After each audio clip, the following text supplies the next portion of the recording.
Pronto, buongiorno.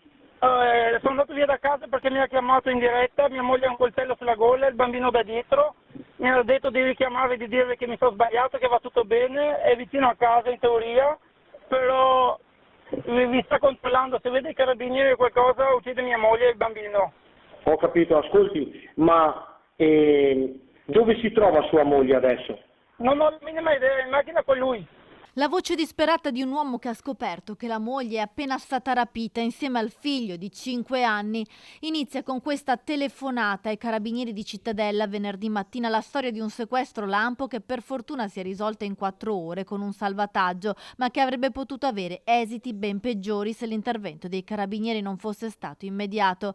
All'altro capo del telefono l'appuntato Pistore capisce subito l'emergenza e fa scattare l'allarme. Ho deciso di farmi dare il numero di telefono della moglie e chiamarla direttamente. Lei rispondeva, però da quello che raccontava di dove si trovava non quadrava la situazione e mi ha fatto subito scattare il campanello d'allarme, perché poi ho sentito anche la voce del bambino. A Borgorico una mamma di 26 anni è stata sequestrata insieme al figlio mentre stava uscendo di casa per portarlo all'asilo, legata con delle fascette di plastica, minacciata con un coltello, caricata nella sua auto con violenza da un 33enne albanese con cui aveva avuto in passato una relazione.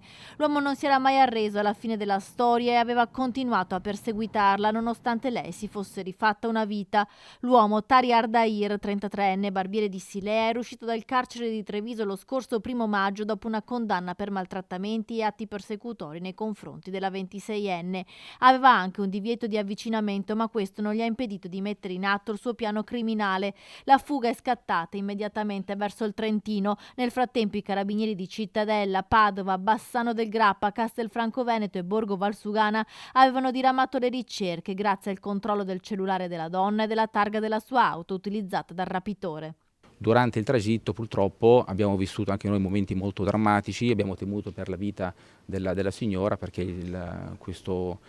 l'indagato continuava a dire che se avesse visto i carabinieri in uniforme avrebbe ammazzato la signora e le avrebbe fatto fare la stessa fine di Giulia Cecchettin. Il 33enne aveva anche dato un appuntamento al marito della donna a Grigno, in provincia di Trento. L'uomo doveva farsi trovare con le mani legate al volante in una piazzola di sosta di una strada che costeggia la Valsugana. Le auto di entrambi però erano seguite dai carabinieri in borghese che, appena hanno visto fermarsi la macchina del rapitore, hanno aperto lo sportello, lo hanno immobilizzato, disarmato e arrestato. Sotto shock ma incolumi madre e figlio, il piccolo emozionato ha abbracciato i militari.